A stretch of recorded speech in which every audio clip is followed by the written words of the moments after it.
Laughter rippled through the room like oil across glass, polished, controlled, and just a little cruel. It began when Stratton Dynamics CEO, Marshall Greystone, pointed toward the janitor's daughter with a smirk and said, "If she can fix this engine, I'll pay for her college." The engineers around him chuckled, expecting a stammer, maybe tears. What they didn't expect was for the girl to step forward. Her name was Aara Whitaker, 17.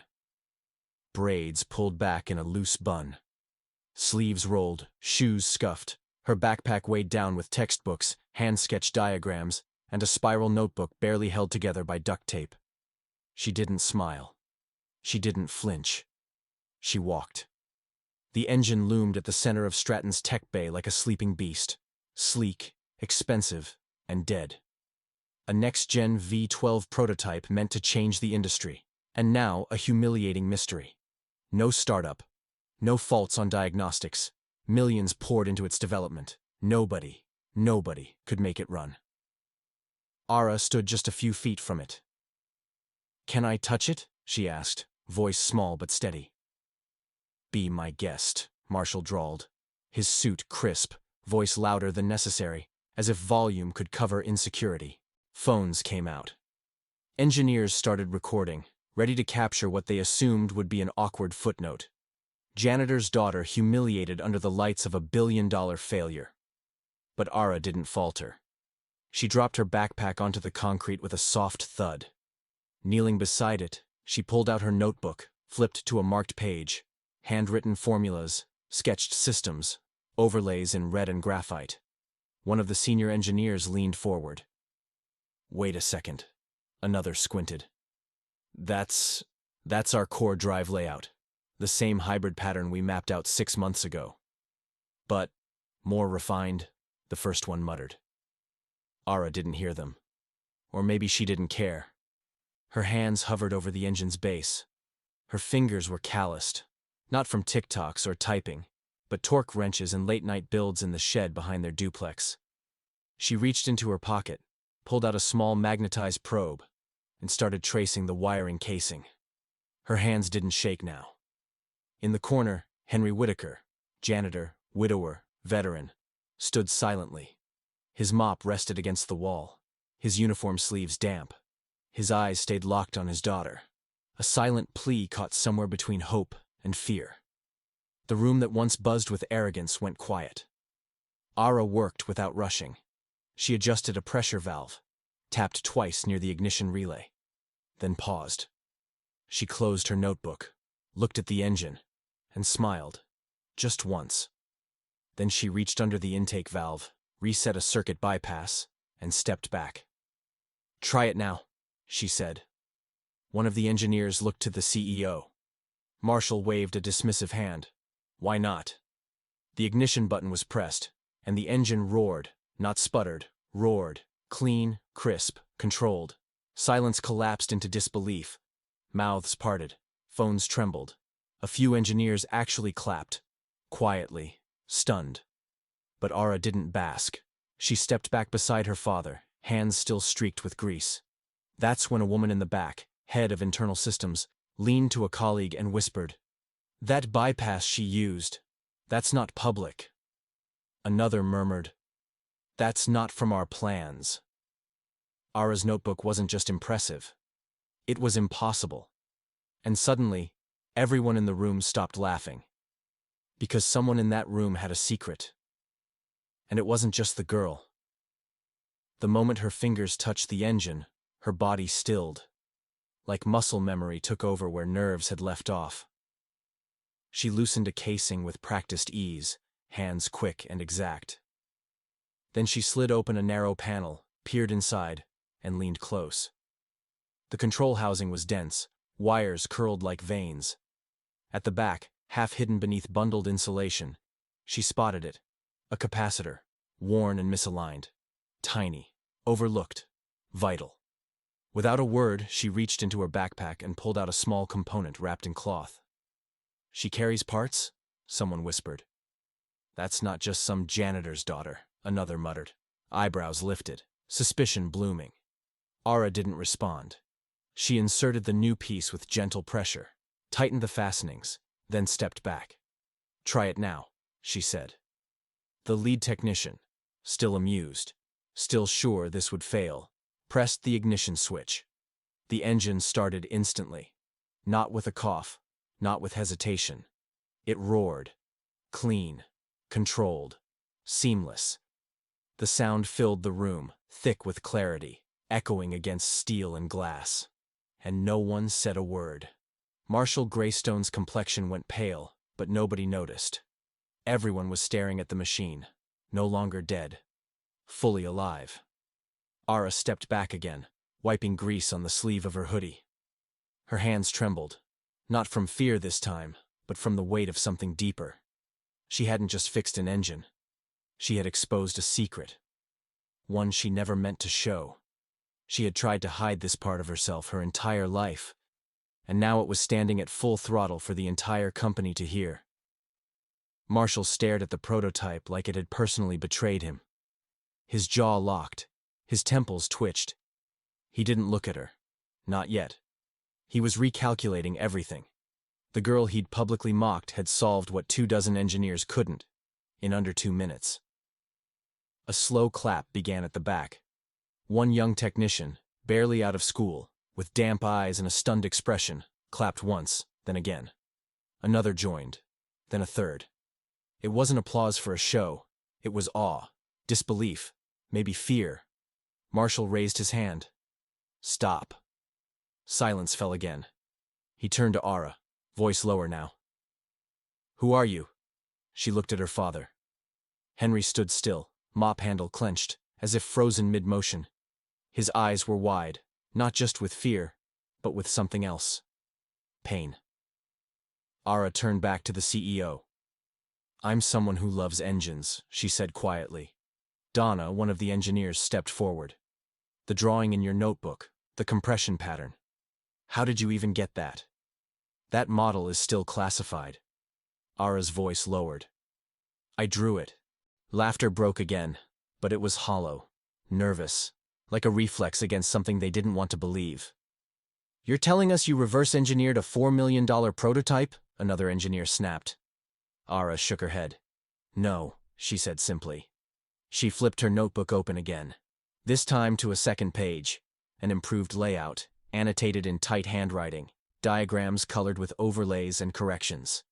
"I designed it," she said, "and this version works better." Marshall's face flushed. His hand shot out. He grabbed the notebook and flipped through it. Too fast at first, then slower. His eyes scanned equations, torque curves, thermal load calculations. Page after page, original, detailed, advanced, impossibly advanced. And as he flipped, one thought ran through the room like static. This girl didn't just fix their failure. She was ahead of it. Marshall's hands trembled as he flipped another page. The diagrams were annotated in blue ink, equations scrawled with the kind of clarity that comes from lived understanding. Each note was dated, going back 3 years. "You designed this when you were 13? He asked, voice low, almost accusing. Aara didn't blink. "I didn't say I designed that engine," she replied calmly. "I designed mine. Yours looks like a copy." Gasps cracked the air. Henry stepped forward, placing a protective hand on his daughter's shoulder. "We should go," he murmured. "No," Marshall snapped. "You're not leaving." Aara looked at him squarely. "Are you detaining us?" Marshall froze. The silence after that question stretched long. His ego clawed at the moment, but his instincts recoiled. "Of course not," he said, stepping back. We need to talk." "No," Henry said, his voice no longer shaking. "You need to listen." Marshall didn't move. Henry's voice deepened. "Years ago there was a woman here, a genius, my wife, Aara's mother." He paused. "Her name was Aara Whitaker." Marshall's breath hitched. "She designed the original version of this engine, long before your team ever touched it. She tried to expose the theft. A week later, she died in a lab fire. They called it an accident." His jaw clenched. "I never believed that story. I took the only thing she left behind, our daughter, and disappeared. The engine purred on behind them, but the rest of the room turned to stone. Nobody spoke. Nobody even breathed. You could hear the hum of the lights, the hiss of the ventilation, the pounding of hearts too loud to hide. Aara stood beside her father, fists clenched at her sides. She hadn't flinched, but inside, something cracked. She had grown up hearing pieces of this story, half whispers, warnings, but standing here, in front of the company that erased her mother's name, she felt all of it. Rage, grief, and clarity. Ignite. Marshall Greystone looked like he'd seen a ghost. Aara Whitaker's name hadn't been uttered inside Stratton Dynamics in over a decade. Not because she was forgotten, but because they were ordered to forget. Files had been sealed. The fire ruled mechanical malfunction. No body was ever recovered. But what haunted Marshall more than the mystery was the memory. How brilliant she had been. How threatening her genius was. Smarter than anyone in the lab. Quieter, faster, and completely uncontainable. Donna, the engineer, stepped toward Aara. "You're her daughter?" Aara nodded once. Another voice from the back, barely above a whisper. "She taught my first seminar here. She could sketch propulsion systems like she was humming a tune." Marshall's grip on the notebook tightened. His voice returned, but now laced with bitterness. "Why now?" he asked. "Why show up here, like this?" Aara took one step forward. "I didn't plan to. I didn't even want to be here. You made me a punchline.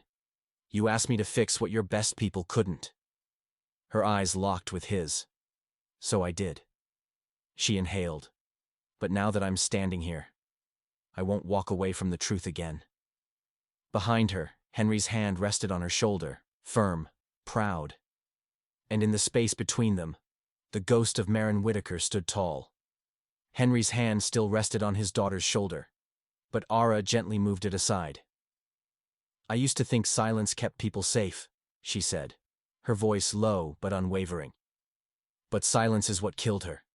And if even one person here remembers her, then I need them to hear what really happened." Across the room, a man with gray in his beard and shame in his eyes lifted a trembling hand. His Stratton badge caught the light. "I was here," he said, "when it happened. I saw them pull her files. I saw the reroutes, the restricted access. I didn't say anything." He looked down. "I still don't know why I didn't." Henry's voice cut through the air like a blade. "You weren't the only one." He stepped forward, jaw clenched. "I mopped those labs. I heard the whispers. I saw the rooms locked without warning. And every time someone mentioned her name, people flinched." He turned to Marshall. "You buried her, but not her mind. Not her blood." He motioned toward Aara. "You didn't bury this." Marshall's jaw flexed as the illusion of control he'd spent decades perfecting began to crumble. Not in the walls, but in the people. His voice cracked. "Do you think this changes anything?" he barked. "A name? A blueprint? That doesn't make you important." Aara smiled. It wasn't soft. It wasn't bitter. It was quiet and resolute. "You know what makes someone important?" she said. "Truth. And everyone in this room just heard it." This time, the silence that followed wasn't one of shock. It was recognition. It was the kind of silence that came before people stopped pretending. Donna unclipped her Stratton ID badge and let it fall to the ground. Clack. Leonard followed. Clink. Then another. Thud. One by one, engineers, assistants, interns. They stepped forward and shed the silence with their badges. Marshall's eyes darted across the room, wild now, like a man searching for something already lost. "This is not your company anymore," Henry said. "It never was. You just stole the nameplate."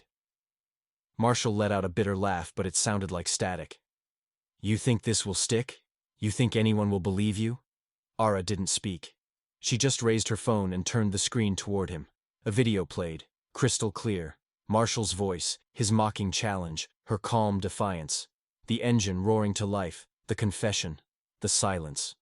"Audio, video, confession," Aara said quietly. It already has. By the next morning, the clip had caught fire. It started on a local forum, then surged across the internet like a spark through dry grass. People didn't just watch it, they shared it. They didn't just hear Aara's words, they felt them. Her face filled screens in offices, classrooms, living rooms. Her voice, steady, unapologetic, cut through noise like truth always does. The moment she said, "I designed it," people hit replay. The moment Marshall fell silent, they leaned closer. By noon, Stratton Dynamics was the #1 trend in every state. Not for a contract, not for a product, but for a cover-up. And suddenly, the world was asking one question it should have asked long ago. Who was Aara Whitaker? And why did no one say her name? Until now. Across the country, inboxes buzzed, feeds flooded. Forums lit up like fuse lines. People were digging. Hard. In tech archives and patent databases, a trail emerged. Redacted memos, shelved blueprints, project closures with no explanations. At the center of them all, always just out of focus, was one name, Aara Whitaker. And now, her daughter stood fully in the light. Not just a teenager with a backpack. Not just a girl who fixed an engine. She had become the storm. Inside Stratton Dynamics, the storm turned real. The headquarters pulsed with chaos. Emails went unanswered. Boardrooms sat empty. The press circled outside like hawks. On the top floor, Marshall Greystone locked himself behind a glass door and a wall of lawyers. His PR team begged him to say something. Admit, deflect, lie. Anything. But Marshall didn't bend. Pride wasn't just his flaw, it was his foundation. He sat in silence. And for the first time, silence was the enemy. In the lobby, employees huddled around wall-mounted screens. The footage played on repeat. Aara's calm, Marshall's fury, the truth. Some staff watched with shame, others with vindication. Leonard stood near the edge, badge still in his hand. Its weight no longer authority, but regret. At a desk near the cafe, Dana typed fast, teeth clenched. She was leaking internal documents to journalists, emails, timestamps, approvals. She didn't care who saw her. The empire had cracks now, and she was widening them. In the old break room on the second floor, Henry and Aara sat shoulder to shoulder. The fridge hummed. The vending machine clicked. From a nearby TV, a news anchor spoke their names like characters in a story no one could stop reading. Henry rubbed his hands together. "I never thought it would come to this." "Neither did I," Aara said, her voice quiet. "I just wanted to play violin that day. I didn't want any of this." She looked down at her hands, then up again, eyes sharper now. "But when I was in that room, I realized something. I'm not just her daughter. I'm her voice. And someone had to speak for her." Henry turned, eyes glistening. "You did." Footsteps echoed. A knock followed. Sharp, deliberate, final. Federal agents stepped through the main atrium in navy jackets, letters bright gold across their backs. They didn't speak. They didn't look around. They walked straight to the elevators. No one stopped them. No one could. The whole company watched as the elevator doors closed behind them. 20 minutes later, they opened again. Marshall Greystone stepped out, in cuffs. Gasps spread. Someone dropped their coffee. A few clapped. A few cried. Most simply stood still. The man who ruled by silence had been silenced. Outside, flashbulbs exploded as Marshall was escorted into a black SUV. Reporters shouted. Microphones jutted forward like accusations, but Aara didn't walk toward them. She stood on the steps beside her father, watching the gates close behind the man who once thought he owned everything. Henry leaned close. "You should say something," he whispered. "They're waiting." Aara breathed in. She stepped forward, not just onto the pavement, but into something larger. "My mother gave her life to build something beautiful," she said. "They tried to erase it. But truth doesn't stay buried forever." She looked into the crowd, not with anger, but with certainty. It rises, even if it takes years, even if it takes her daughter. The cameras clicked, but she didn't flinch, because in that moment, It wasn't about revenge. It was about justice. Real. Earned. Unstoppable. And Aara Whitaker stood at the edge of it. Grounded. Unshaken. Ready. The sun hovered overhead, casting sharp shadows across the Stratton courtyard. The chaos of the morning lingered. But around Aara, a sacred stillness settled. It was the hush that comes after a storm. Not emptiness. Awe. She stood rooted, steady. But inside her, another storm churned. Grief and triumph knotted into something harder to name. Then the limousine pulled up. It was sleek, its windows dark enough to reflect the sky. The crowd instinctively parted, murmurs quieting. Even without knowing who sat inside, they knew someone powerful had arrived. The driver stepped out and opened the rear door. Out came a woman, tall, commanding, wrapped in a deep emerald coat that shimmered in the light. Her silver hair was swept back, her presence regal. But her eyes softened the moment they found Aara. Olivia Whitaker, someone whispered. Marin's mother, the grandmother Aara had never met. Aara, she said, her voice trembling.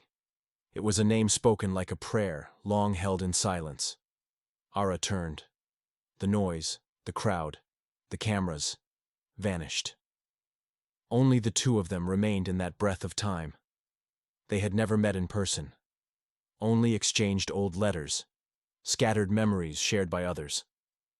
But in that second, blood recognized blood. I kept everything, Olivia whispered, tears shining. Every article, every photograph, every scribbled note your mother ever gave me. I was waiting for this. Aara reached for her hand. Their fingers met. Decades of pain passed between them like electric current. Quiet, but undeniable. For the first time in her life, Aara wasn't standing alone. She was standing with legacy. Behind them, another figure stepped forward. A man in a modest gray suit, not flashy, not imposing, but purposeful. He introduced himself as Calvin Rohr, head of the new Department of Scientific Ethics, a division born out of the Stratton scandal. He held out a folder. What is this? Aara asked. Justice, he said, and opportunity. Inside the folder was a letter, signed by 6 senators, a new federal initiative, the Whitaker Program, a national research and innovation fund designed to support young inventors, especially those from marginalized and silenced communities, a flagship research center, a protected lab space, mentorship, grants, visibility, and at the top of the advisory board, Aara Whitaker. Tears gathered, not for the title, but for what it meant. Her mother's name would no longer sit in ash, it would rise. That night, in a small community center near the same hotel where it all began, Aara stood on a simple wooden stage. No lights, no press, just children sitting in folding chairs, eyes wide. She held her violin, the one she nearly didn't bring that day. The room dimmed. Silence fell. She lifted the bow. The first note trembled, soft, raw, alive. Then another, and another. The sound filled the room, not polished, not perfect, but real, true. Every vibration was memory, every bar of melody was a piece of her mother's fight, every high note carried injustice, every rest held resistance, every swell was legacy. And when it ended, no one clapped. They simply sat, still, breathless, changed. Outside, the city skyline flickered on. A billboard lit above the streets, a single image glowing through the dusk. A mother and daughter, side by side. Not victims, victors.